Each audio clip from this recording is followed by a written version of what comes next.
अखिल भारतीय योग प्रशिक्षण शिविर दूसरा दिन प्रथम सत्र, आप सभी का स्वागत और हार्दिक अभिनंदन। ध्यान का कार्यक्रम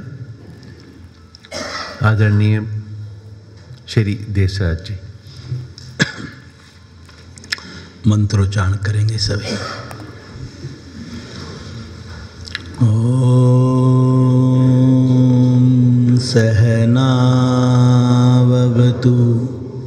सहनौ भुनक्तु सह वीर्यं करवावहै तेजस्विनावधीतमस्तु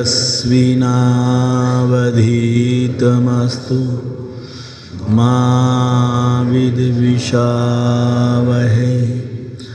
ओम शांति शांति शांति।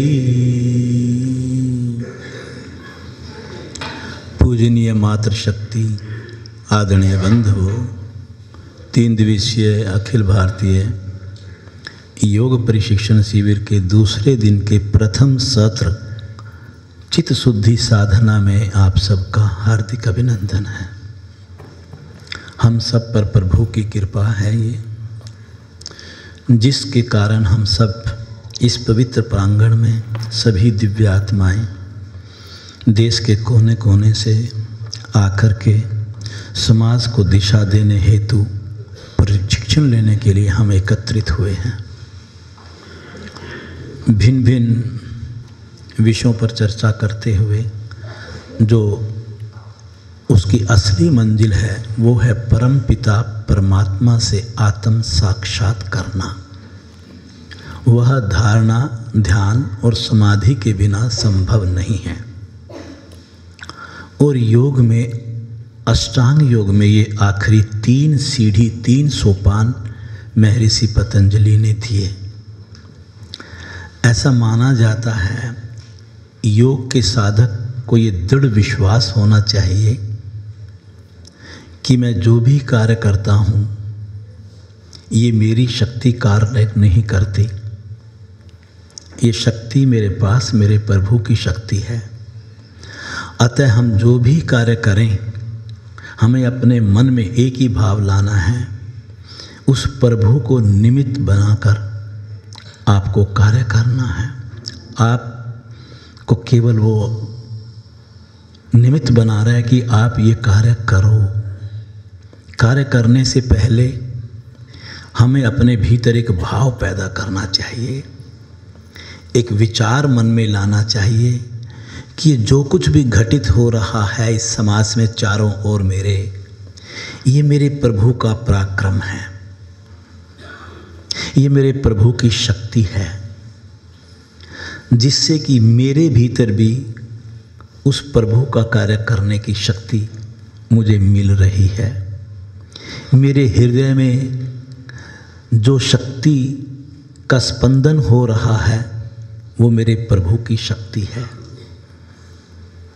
उसकी ही कृपा से मैं सोच पाता हूँ, उसी की कृपा से मैं विचार कर पाता हूँ, उसी की कृपा से मैं निर्णय ले पाता हूँ। जब मेरे भीतर ये धारणा आ जाएगी और प्रभु का संग होगा, तब मैं जब कार्य करूँगा तो आप सच मानिए जीवन में कोई भी कार्य मेरे से गलत नहीं होगा। जो भी कार्य मेरा होगा वो कार्य मेरे आध्यात्मिक विकास के लिए होगा। अध्यात्म का असली लक्ष्य क्या है? अध्यात्म का अगर कोई लक्ष्य पूछे हमसे, वो है जीवन में तुरीय अवस्था को पाना। जीवन में हम 4 अवस्थाओं में जी सकते हैं, लेकिन जीते हम 3 अवस्थाओं में हैं। जो साधारण व्यक्ति है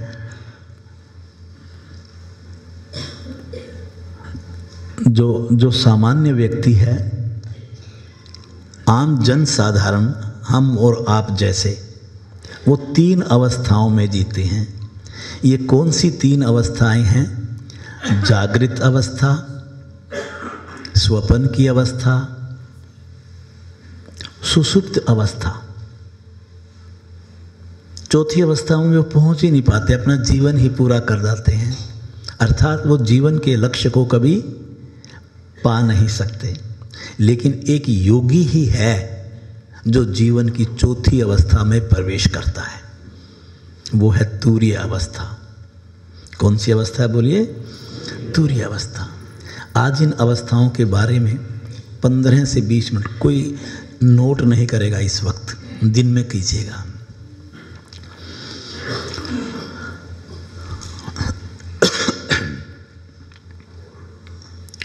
इन 4 अवस्थाओं के ऊपर हल्की हल्की चर्चा करके एक मन की स्थिति बनानी होती है।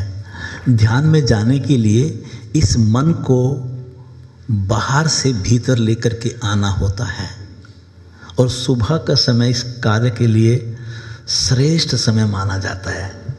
सो के उठे हैं, बाहरी दुनिया से इस समय हमारा संपर्क टूटा हुआ है, वातावरण कुछ और होता है, लेकिन उसमें आध्यात्मिक विचार भी अगर जुड़ जाएं तो ध्यान में जाना बहुत आसान हो जाता है। 3 शरीर होते हैं, स्थूल शरीर, सूक्ष्म शरीर और कारण शरीर। इन तीनों शरीरों का संबंध मेरी इन अवस्थाओं से भी है। कैसे हैं समझेंगे आज। जागृत अवस्था में हमारा जो जीवन है उसका अधिकांश हिस्सा आप विश्लेषण भी करना, चिंतन भी करना, जागृत अवस्था में गुजरता है। अब आप उठ गए, रात को 8, साढ़े 8, 9 बजे तक जागेंगे, तो आप सुबह 3 बजे उठ गए, 3 बजे से रात के 9 बजे तक देखिए कितने घंटे बन गए आपके। सोने के तो आपके 6 से 7 घंटे हैं, आप 17 से 18 घंटे जागते हैं। तो ये अवस्था बोलिए कौन सी अवस्था है? एक लाइट जला दीजिए, बस बस बस बस, ठीक है। बैठिए। जागृत अवस्था किसे कहते हैं? जिसमें मेरा शरीर, स्थूल शरीर भी और सूक्ष्म शरीर का एक महत्वपूर्ण हिस्सा सक्रिय रहता है। स्थूल शरीर में तो ये हाथ पैर ये आ गया, और सूक्ष्म शरीर में मेरी ज्ञान इंद्रियां हैं, मेरी कर्म इंद्रियां हैं, मेरा चेतन मन है, मेरी बुद्धि है, मेरा अहम है, ये सब मिलकर के काम करते हैं। जब आप जागते हैं उस समय आपका अवचेतन मन और अचेतन मन ये निष्क्रिय रहते हैं, और इनको निष्क्रिय करने वाला कौन है? चेतन मन। वो इनको डांट के कहता है कि तेरी जरूरत नहीं है, तो अंदर बैठा रहे। आपकी कर्म इंद्रियां काम करती हैं, ज्ञान इंद्रियां काम करती हैं, आपके हाथ चलते हैं, आपके पैर चलते हैं, आप निर्णय लेते हो बुद्धि से, मन में वो सोच विचार करते हो, आपकी कामनाएं होती हैं, उनको पूरा करने के लिए भाग दौड़ करते हो। लेकिन इस अवस्था में एक खास बात क्या है, उस पर भी चिंतन करना। 3 काल होते हैं, भूतकाल, वर्तमान काल और भविष्य काल। जागृत अवस्था में व्यक्ति अधिकांश या तो भूतकाल में जीता है या भविष्य काल में जीता है। जब भी आप अकेले होंगे, आप कभी भी अपने ऊपर लागू करके देखना, या तो आप कोई पीछे बीते गए बात के ऊपर विचार कर रहे होते हो, या भविष्य की कोई कल्पनाओं में डूबे रहते हो। भूतकाल की घटनाएं और भविष्य काल की कल्पनाएं आपको वर्तमान से निकाल देती हैं, और जिससे आपको वर्तमान का भान ही नहीं रहता। यही वो अवस्था है जिसमें अस्मिता क्लेश, अविद्या, अस्मिता, राग, द्वेष, अभिनिवेश, अर्थात यूँ कह लीजिए कि हम पंच क्लेशों के जाल में, पंच क्लेशों की दलदल में इतना फंस जाते हैं कि हमें बाहर निकलने का कोई रास्ता। तो क्या इस अवस्था को हम मूर्छा की अवस्था नहीं कह सकते?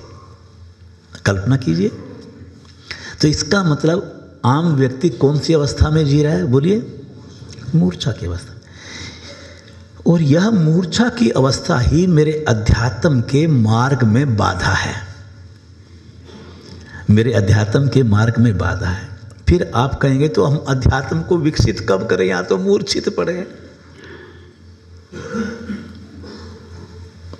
जागृत अवस्था में एक उच्च कोटि की अवस्था भी होती है। वह अवस्था होती है जब साधना के माध्यम से साधक अपने मन को अपने वशीभूत करना सीख जाता है, तो वह वर्तमान में जीता है।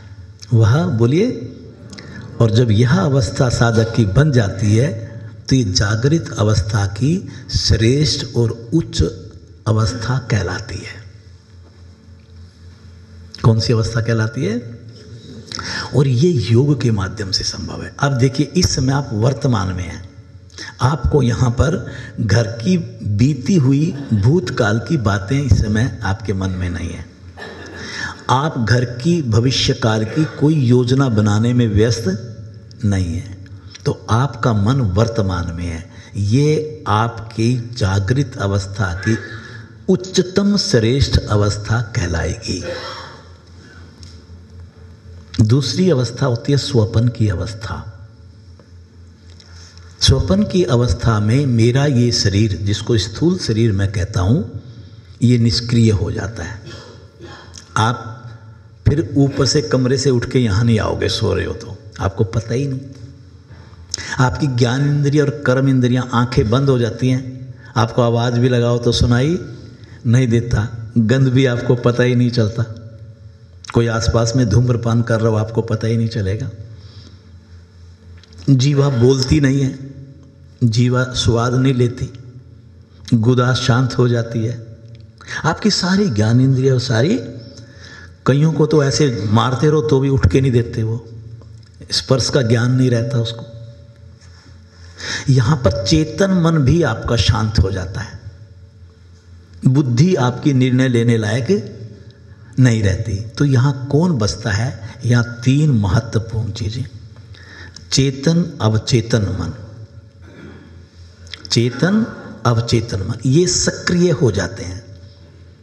हमारे भीतर जो दमित इच्छाएं, दमित होते हैं जिनको दबा रखा है आपने, आपका मन है कुछ बनने का, आप बन नहीं पा रहे हैं। कब बनते हैं? फिर आप सपने में बनते हैं। आप राजनीति में हैं, आपका प्रधानमंत्री बनने का बड़ा मन है, लेकिन आप चुनाव ही नहीं जीत पाते, तो आप सच मानो पक्का आप सपने में देश के प्रधानमंत्री बनकर के देश को चला रहे होंगे। आप किसी झोपड़ी में रहते हैं, बहुत गरीब हैं, एक टाइम की रोटी नहीं, बड़ी बड़ी कोठियाँ देख करके आपका मन है कि मैं सेठ बन जाऊं, लेकिन आपके पास साधन नहीं है। तो जैसे ही आप सोएंगे झोपड़ी में, ज़मीन के ऊपर मच्छरों के बीच में, जैसी नींद में पहुंचोगे, नींद में जाते क्या दिखेगा आपको कि आपकी 10 करोड़ की लॉटरी लग गई और आपको 10 करोड़ रुपए आ गए। आपने मर्सिडीज खरीद ली, बड़ी कोठी खरीद ली, नौकर चाकर हो गए, फैक्ट्रियां लग गई, बिजनेस बहुत बड़ा फैल गया। आप अडानी और अंबानी की तरह ज़िंदगी जी रहे हैं। वो तो जब कोई मच्छर वच्छर काटेगा, आँख खुलेगी तो वापस झोपड़ी में पाएंगे आप। ये कौन सी अवस्था है आपकी? ये स्वपन की अवस्था है। स्वपन की अवस्था में आपका चेतन मन और बुद्धि काम नहीं करती, अवचेतन और अचेतन मन ही काम करते हैं। यहाँ पर अवचेतन और अचेतन मन का अगर कोई साथ देता है तो वो देता है आपका अहम। वो अहम ही तो आपको प्राइम मिनिस्टर बना रहा है, वो अहम ही तो आपको सेठ बना रहा है। आप हो तो नहीं, पर बना दिया आपको। अवचेतन मन में इतनी ताकत होती है कि बिना साधनों के अपनी दुनिया बसा लेता है। ये क्या कर लेता है?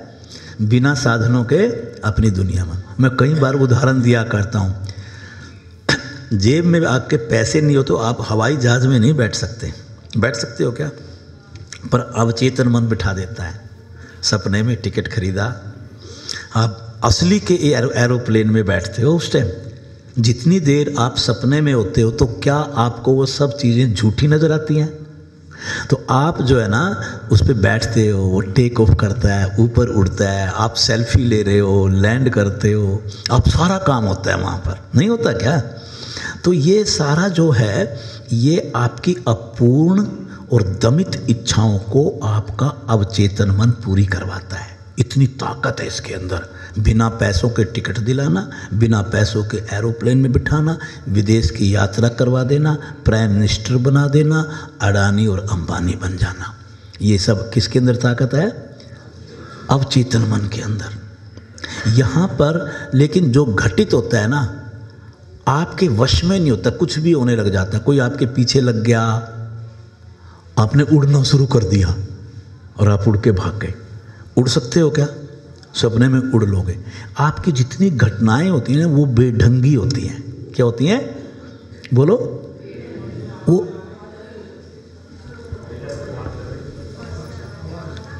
एक जना बोले, कोई बात नहीं, बस इतना ही बोलो, और जो बोला था वो चुपचाप उठ के ऊपर ना चला जाता, वो ज़्यादा बढ़िया था। ध्यान में ऐसे नहीं बोलना। अगर कहीं कोई दिक्कत है तो एक जना महिलाओं के कक्ष में, एक पुरुषों के कक्ष में तुरंत जाए और देखे क्या समस्या है। आवाज़ की दिक्कत नहीं है, ऊपर से आवाज़ आई है। सब ना बोले, रिकॉर्डिंग चल रही है तो वो फिर गड़बड़ हो जाएगी।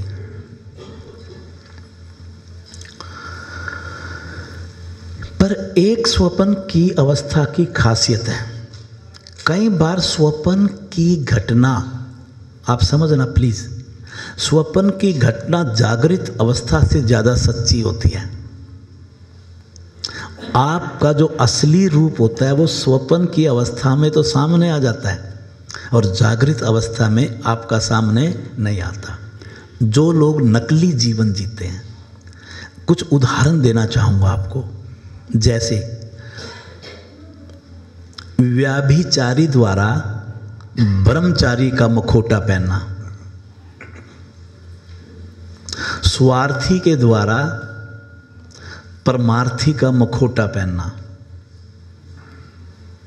भोगी के द्वारा, आगे आप बोलो, योगी का मुखौटा पहनना। ऐसे बहुत मिलेंगे समाज में। होते व्याभिचारी हैं और शो क्या करते हैं? ब्रह्मचारी। होते पक्के स्वार्थी हैं, दिखाते क्या हैं? होते भोगी हैं, शो क्या करते हैं? हम योगी हैं।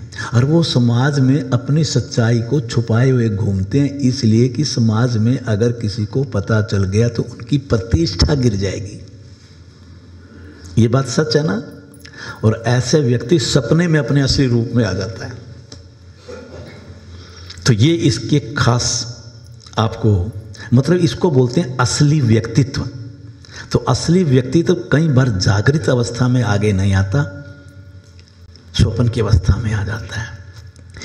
और स्वप्न की अवस्था और जागृत अवस्था में एक और गहरा संबंध है। क्या? जितनी देर आप स्वप्न में होते हो, स्वप्न सच्चा और जगत झूठा दिखाई पड़ता है। दोबारा बोल रहा हूं, जितनी देर आप स्वप्न में होते हो, बोलो, स्वप्न सच्चा और जगत झूठा नजर आता है। इसी तरह से जब आप जागृत अवस्था में होते हो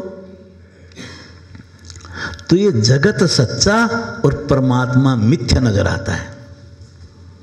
लेकिन एक योग का साधक जब योग के आध्यात्मिक मार्ग पर चलता है और उसकी तीसरी आध्यात्मिक आंख खुल जाती है तो उसे प्रभु सच्चे और जगत झूठा नजर आता है।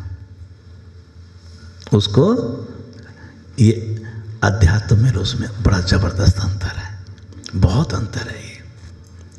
जब अध्यात्म की आंखें खुल जाती हैं तो फिर मेरे प्रभु सच्चे और जगत झूठा। यहाँ क्या सच्चा है आप बताओ?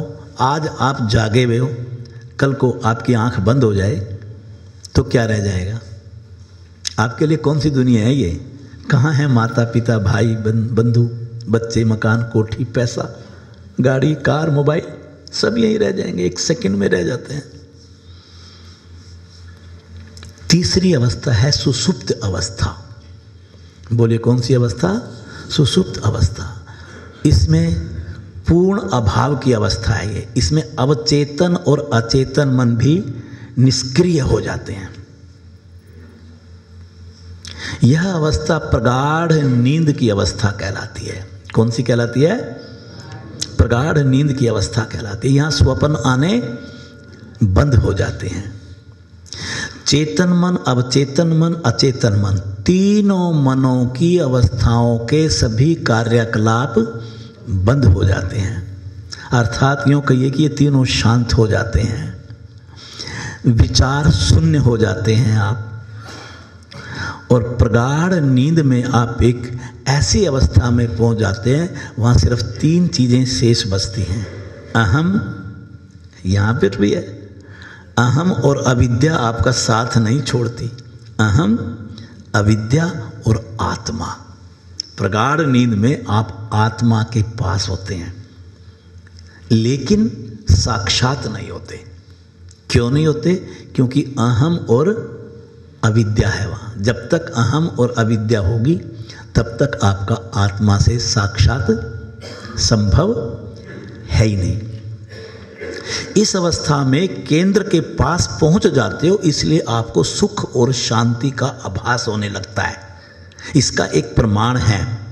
प्रमाण ये है कि जब आप सो के उठते हो, प्रगाढ़ नींद जिस दिन आपको आ जाए, जिसको आज प्रगाढ़ नींद आई होगी, जब वो सुबह उठे होंगे तो उनको बहुत अच्छा महसूस हुआ होगा, और वो घर में सबको कहते हुए घूमते हैं, आज तो क्या नींद आई है। फिर वो पूछेंगे कैसी नींद आई? कहते मुझे पता ही नहीं मैं कहाँ था। जब तुझे पता ही नहीं तू कहाँ था तो फिर कैसे कह सकता है कि तुझे बड़ा अच्छा लगा, अच्छी नींद आई? तो ये वाक्य एक बात का प्रमाण देता है कि जब आप सो रहे थे प्रगाढ़ नींद में, आपको अच्छा लगा, सो के उठने के बाद भी आप कह रहे हो ये बात, उस समय ना तो आपका दिमाग काम कर रहा था, ना मन काम कर रहा था, ना शरीर काम कर रहा था, ना कर्म इंद्रिया काम कर रही थी, ना ज्ञान इंद्रिया काम कर रही थी, ना चेतन मन काम कर रहा था, ना अवचेतन मन काम कर रहा था, ना अचेतन मन काम कर रहा था। कौन कह रहा है आपको कि आपको बड़ा आनंद आया? जरूर कोई सत्ता आपके पास उस समय थी, जो सत्ता अब आपको बता रही है कि आप सुख और शांति की स्थिति में थे, आप आत्मा की गोद में थे, आप केंद्र के पास थे, आप केंद्र के पास थे। बस केवल आपको उस समय आभास नहीं हुआ, अब वो सत्ता आपको बता रही है। वो सत्ता तब भी आपके साथ थी, बोलिए, वो सत्ता अब भी आपके साथ है, जिसके कारण आपको ये आनंद मिला, लेकिन उससे आप साक्षात नहीं हो पाए, उसके पास साथ नहीं हो पाए। और चौथी अवस्था कोई है तो वो है तुरीय अवस्था, जहाँ तक साधारण व्यक्ति की पहुँच नहीं होती।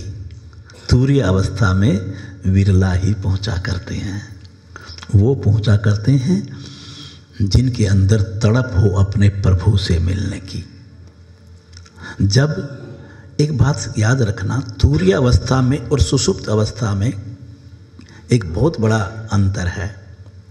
सुषुप्त अवस्था में आप अपनी आत्मा के पास बेहोशी में पहुंचते हो, अचेतन अवस्था में, और तुरीय अवस्था में आप अपने प्रभु के पास, अपने प्रभु की गोद में, इसका उल्टा कर दो, चेतन अवस्था में पहुंचते, होश में। आपको पता है कि मैं अपने प्रभु के संग हूँ। आप जाग रहे हैं, लेकिन आपका इस दुनिया से कोई रिश्ता नाता नहीं रहता, इस शरीर से भी कोई रिश्ता नाता उस समय नहीं होता। आप अपने शुद्ध चेतन के अगर दर्शन करते हो तो उस अवस्था का नाम बोलिए तुरीय अवस्था है, जिसमें आपको उस अलौकिक अवर्णनीय आनंद की अनुभूति होती है। उसे तुरीय अवस्था कहते हैं।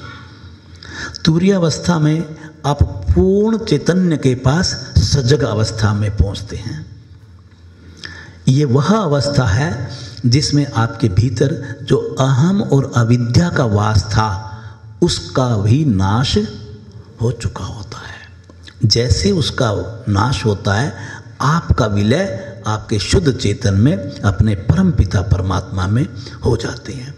वहाँ आपको परम आनंद की अनुभूति होती है। ये वह अवस्था है जब आप स्थूल, सूक्ष्म और कारण शरीर तीनों को पार कर जाते हैं।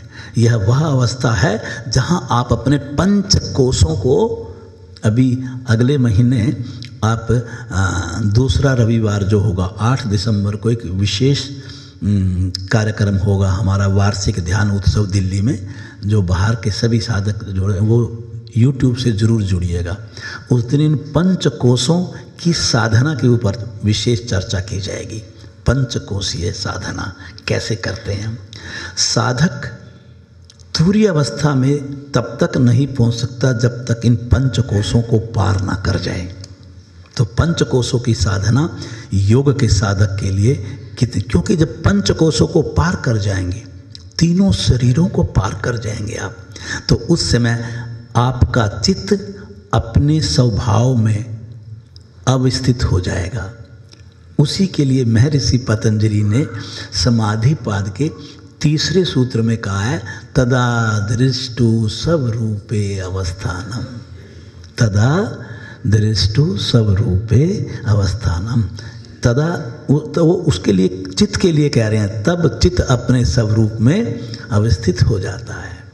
हमें जब एक साधक ध्यान की इस अवस्था में प्रभु प्रेम से ओतप्रोत होता है तो उसको एक बात तो पक्का समझ में आ जाती है, क्या इस संसार में कोई भी आनंद, ध्यान से सुनना, कोई भी आनंद, कोई भी शक्ति, कोई भी पद, कोई भी सिद्धि आपको वो सुख नहीं दिला सकती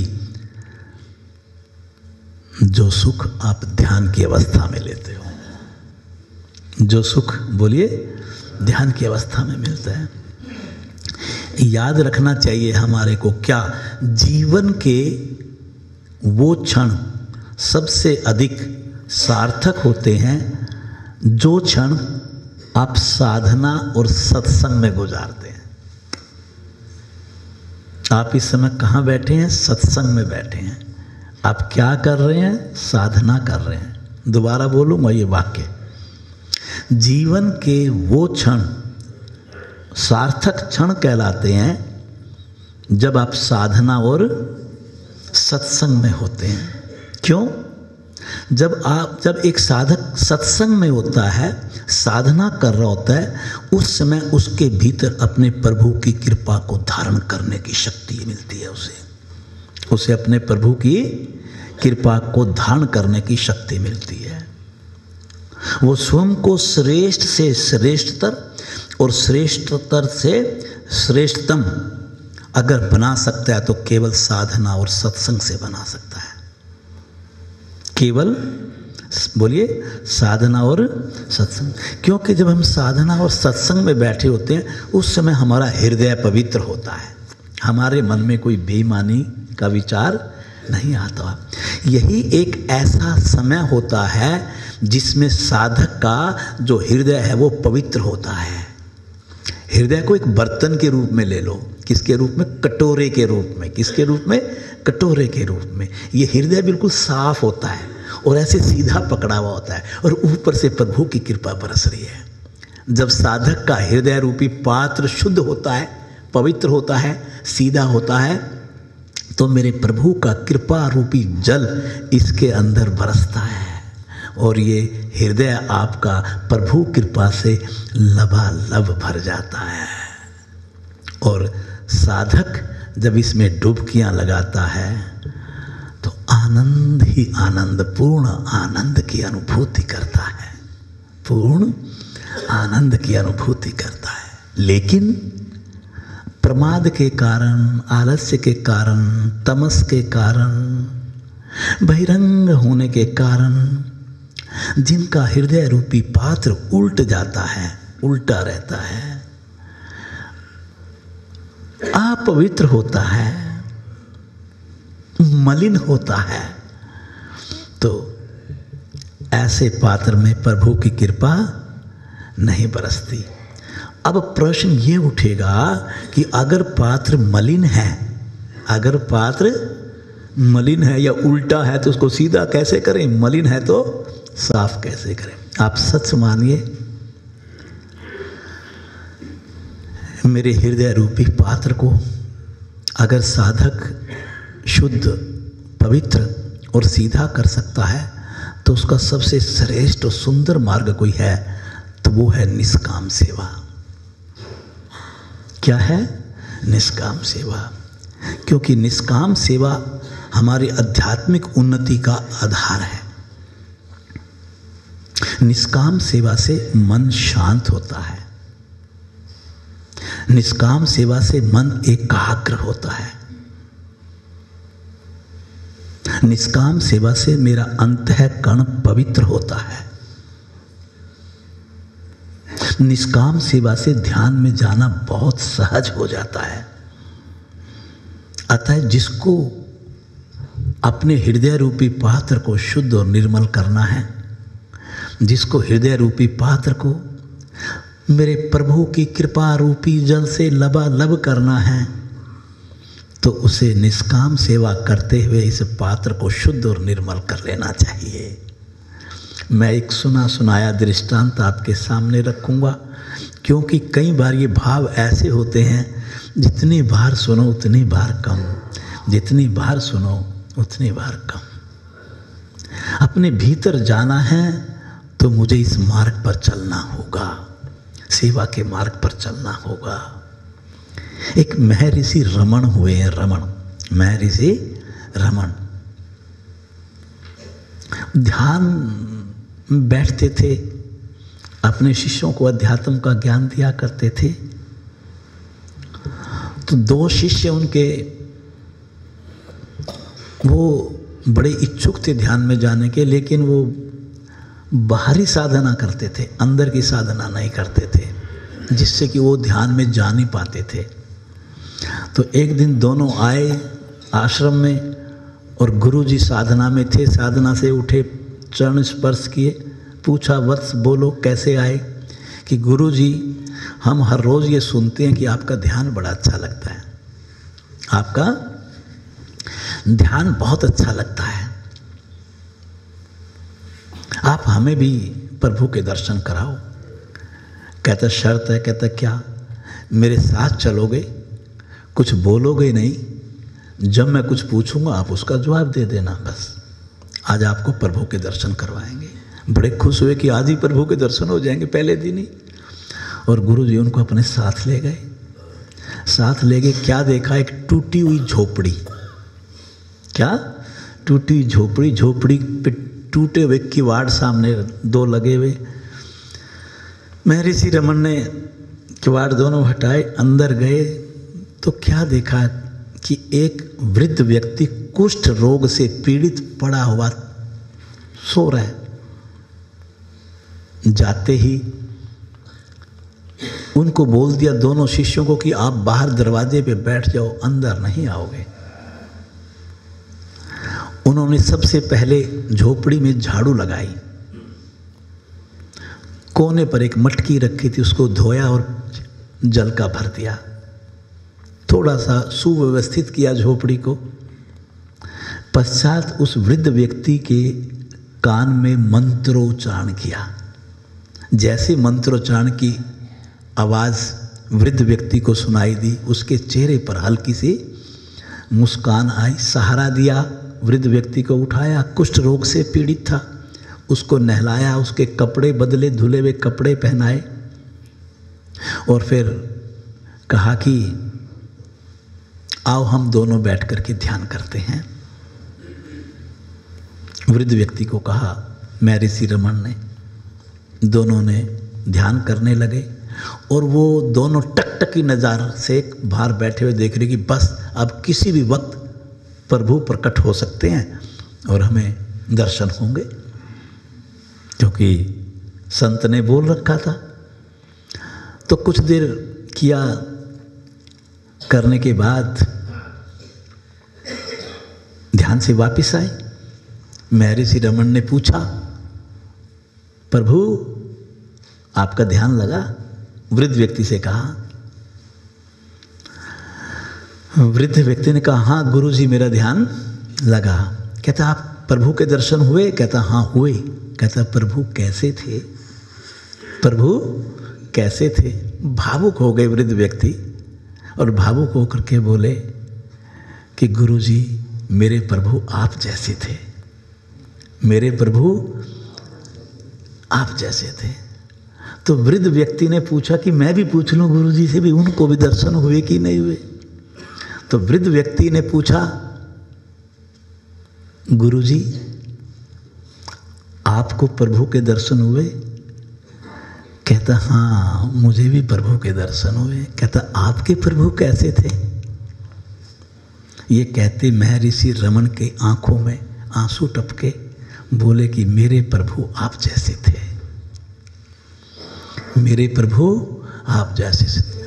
और दोनों एक दूसरे के गले लगे, दोनों के आंखों से आंसू टपक रहे थे, जैसे साक्षात दोनों के भीतर प्रभु अपने दिव्य प्रकाश से दोनों की आत्माओं को प्रकाशित कर रहा हो। तब महर्षि रमन ने गर्दन घुमाई और बाहर टकटकी नजर लगा रहे उन दोनों शिष्यों से पूछा, क्या आपको प्रभु के दर्शन हुए?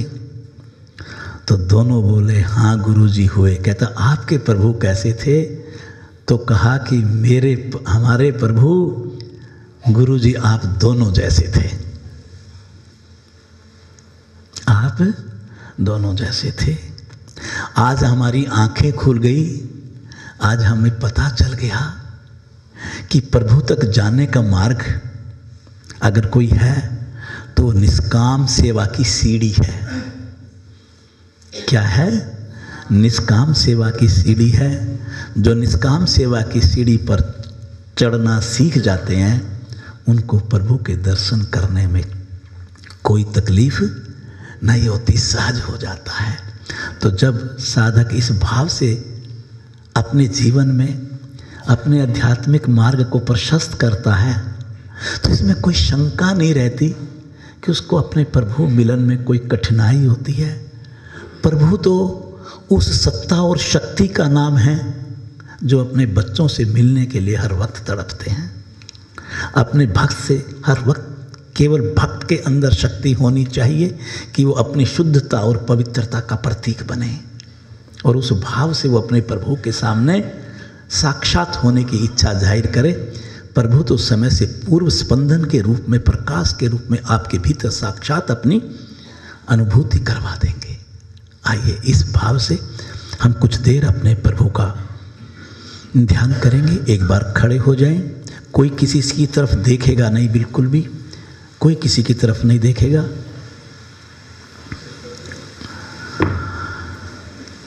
अपने आप ताड़ासन कर लें, मैं कुछ बोलने वाला नहीं हूं। अपनी ज़रूरत के मुताबिक 3-4 दफ़ा कर लें आप।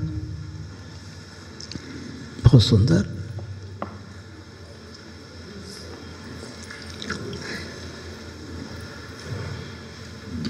तीन से 4 दफ़ा रिपीट कर लें। जब आप बैठेंगे तो इस बात का ध्यान रखें कि मेरे शरीर का कोई अंग दूसरे से ना छुए। किसी मूवमेंट की आवाज़ भी नहीं आएगी, ये बात ध्यान रखना। बैठ जाइए।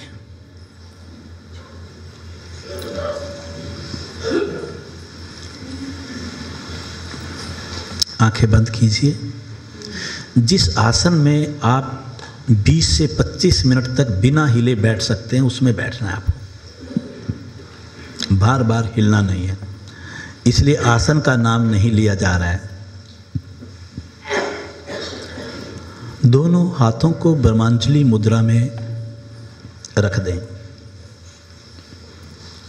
कमर, रीढ़, गर्दन को सीधा कर लें।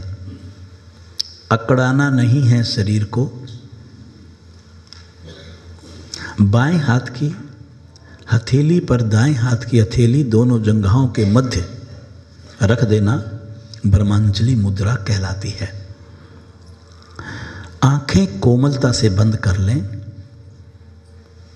शरीर को शिथिल कर दें। बहुत सुंदर तरीका है। अंगूठे से सर तक, सर से अंगूठे तक एक एक अंग का 2-3 आवृत्तियों के साथ मानस दर्शन करें।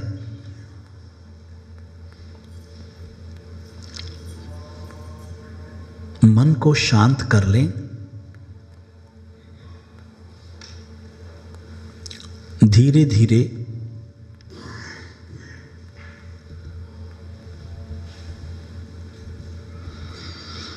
अपने श्वासों को देखना प्रारंभ करें। ये मन और शरीर को शिथिल करने का तरीका ध्यान में जाने का सहज तरीका है। कुछ नहीं करना, सिर्फ श्वासों के आवागमन को देखना है। श्वास आ रहे हैं, श्वास जा रहे हैं। मैं दृष्टा रूप में इन्हें देख पा रहा हूं। हर श्वास में अपने प्रभु की अनुभूति करें। उसकी कृपा के बिना एक भी श्वास न भीतर आ सकता है, न बाहर जा सकता है। ये मेरे प्रभु का दिया गया अमूल्य उपहार है। मेरे जीवन की शुरुआत पहले श्वास से शुरू होती है और मेरे जीवन का अंत अंतिम श्वास से होता है। श्वास जीवन का दूसरा नाम है। श्वास साक्षात मेरे प्रभु के रूप में मेरे साथ है।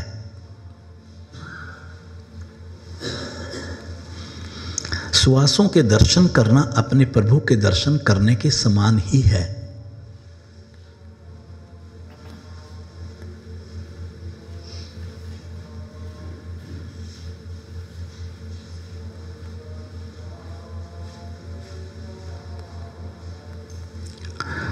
अपनी दोनों बाहों के मध्य भ्रिकुटी वाले स्थान के ठीक 3 इंच भीतर चिदाकाश को अपनी सजगता का केंद्र बनाएं।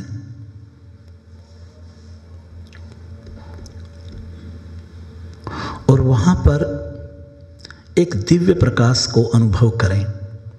जैसे एक ज्योत, दिव्य ज्योत अपने दिव्य प्रकाश को चिदाकाश में चारों ओर वो प्रकाश फैल रहा हो, ऐसी कल्पना करें। ये सूक्ष्म रूप में ब्रह्मांडीय ऊर्जा मेरे भीतर, मेरे इस ब्रह्मांड से प्रभु कृपा के साथ सहस्रार चक्र के माध्यम से प्रवेश करती है। एक ध्यान का साधक ध्यान में बैठकर जब इसे अपनी सजगता का केंद्र बनाते हुए ध्यान का अभ्यास करता है और अपने प्रभु को पुकारता है, तो यह ऊर्जा आपको अधिक मात्रा में मिलने लगती है, जिससे कि स्थूल, सूक्ष्म और कारण शरीर तीनों ही शुद्ध और पवित्र बनते हैं। ऐसा मन में भाव लाएं। और आज मैं इस ऊर्जा को प्रचुर मात्रा में साक्षात प्राप्त करते हुए अनुभव करूंगा। लेकिन इसके लिए मुझे अपने प्रभु को पुकारना है। आज आपकी पुकार बिल्कुल अलग होगी। ना ऊंची हो, ना धीमी हो, ना बहुत लंबी हो, ना बहुत छोटी हो। मेरी आवाज़ किसी की आवाज़ से अलग ना हो। मुझे सामूहिक आवाज़ का हिस्सा बनना है। मेरी इस पुकार में तड़प हो, समर्पण हो, अंतरंगता हो। आज ऐसी तड़पना है, अपने प्रभु को सच्चे मन से ऐसे पुकारना है कि पुकारते पुकारते पुकारते पुकारते आपकी आंखों से आंसू बहने लगें। और जब आंखों से आंसू बहेंगे तो जैसे माँ रोते हुए बच्चे को बर्दाश्त नहीं कर सकती, उसे अपने सीने से लगा लेती है, अपने आलिंगन में उठा लेती है, ठीक आज मेरे प्रभु भी मुझे ऐसे ही उठाएंगे। ये मन में दृढ़ विश्वास जगा लीजिए। मुझे आज मेरे प्रभु साक्षात दर्शन देंगे। यह पक्का विश्वास अपने भीतर ले आइए। अध्यात्म में श्रद्धा और विश्वास से बड़ी कोई शक्ति नहीं होती। जो साधक इस शक्ति को जागृत कर लेता है उसे अपने प्रभु के दर्शन करने में समय नहीं लगता। 2 बार मन से पुकारी जाए पुकार होगी और आप तीसरी बार उस पुकार का हिस्सा बनेंगे।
शांत।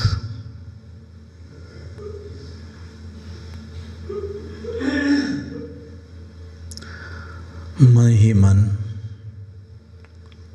तड़पते हुए भीतर से अपने प्रभु को रुदन के साथ पुकारें।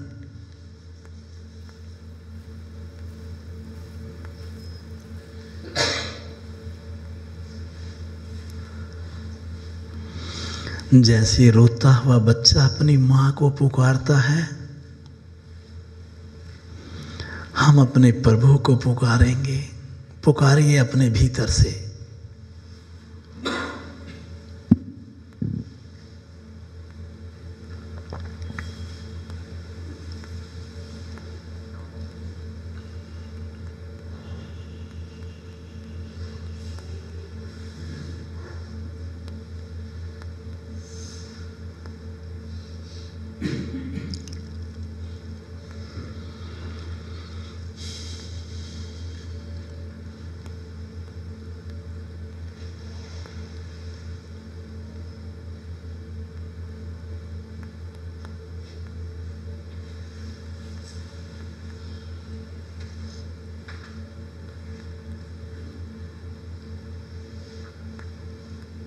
जब एक भक्त अपने प्रभु को अपने हृदय से पुकारता है तो प्रभु उसे दिव्यता से लबालब कर देते हैं, साक्षात अपनी अनुभूति करवाते हैं। अपने भीतर एक दिव्य प्रकाश को अनुभव करें। जैसे पूरा शरीर मेरा दिव्य स्पंदन से संबंधित हो रहा हो।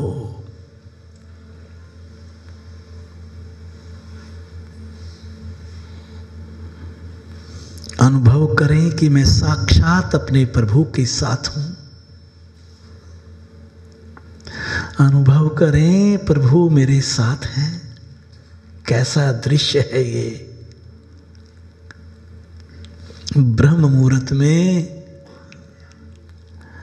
मैं अपने प्रभु के साथ हूं। धन्य हो गया प्रभु मैं पाके आपको। धन्य हो गया प्रभु मैं आपको पाकर।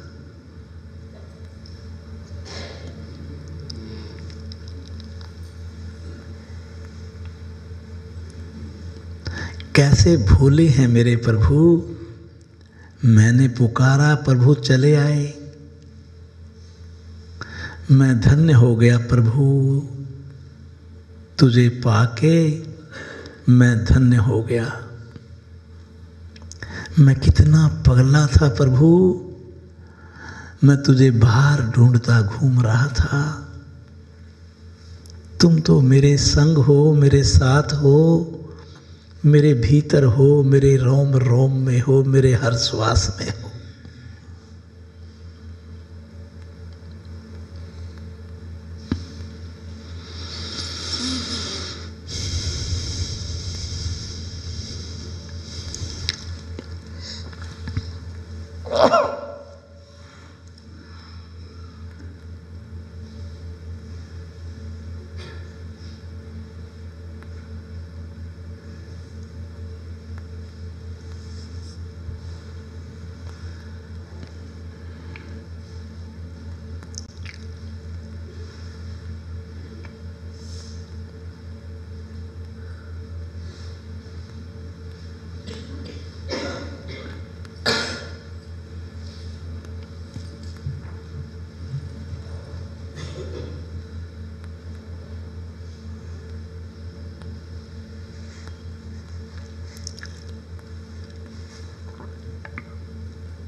मांगिए अपने प्रभु से।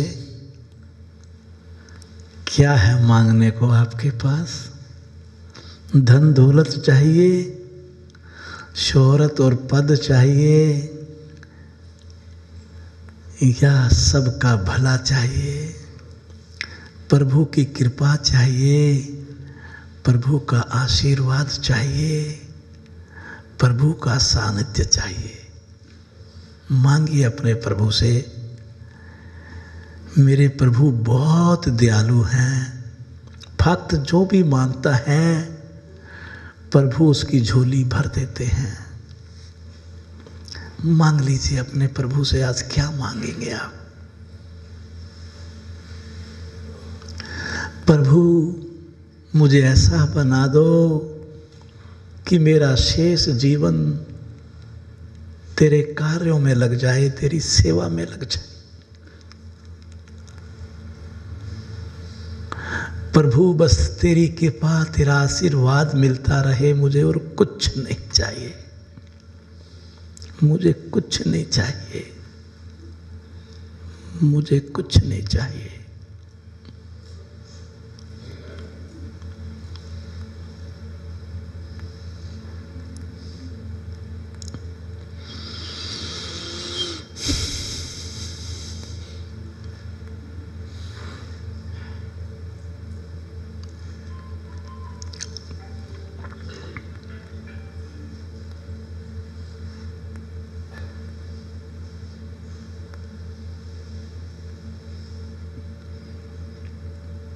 धीमी आवाज में ओम की ध्वनि होगी, कोई हथेलियां नहीं मलेगा। उसके बाद हम 15 मिनट और ध्यान में रहेंगे। ओम की ध्वनि के बाद भी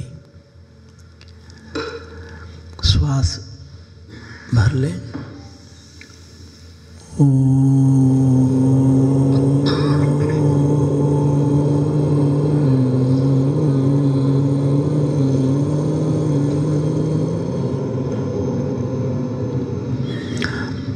जिसका लेटने को मन करे वहीं लेट जाएं, जिसका बैठने का मन करे बैठे रहें। किसी को लघु शंका जाना है लघु शंका जाएं, लेकिन कोई किसी की तरफ देखेगा नहीं। अपने प्रभु के संग रहिए। आप सच मानिए, इससे सुंदर समय कोई नहीं। बस आपके प्रभु आपके ऊपर कृपा बरसा रहे हैं। बरसने दीजिए इस कृपा को। रहिए अपने प्रभु के संग।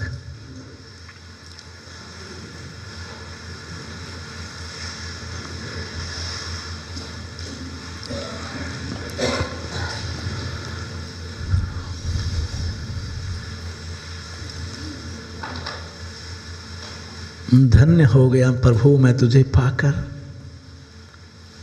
ये कैसा खेल रचा रहा है प्रभु तू मेरे साथ।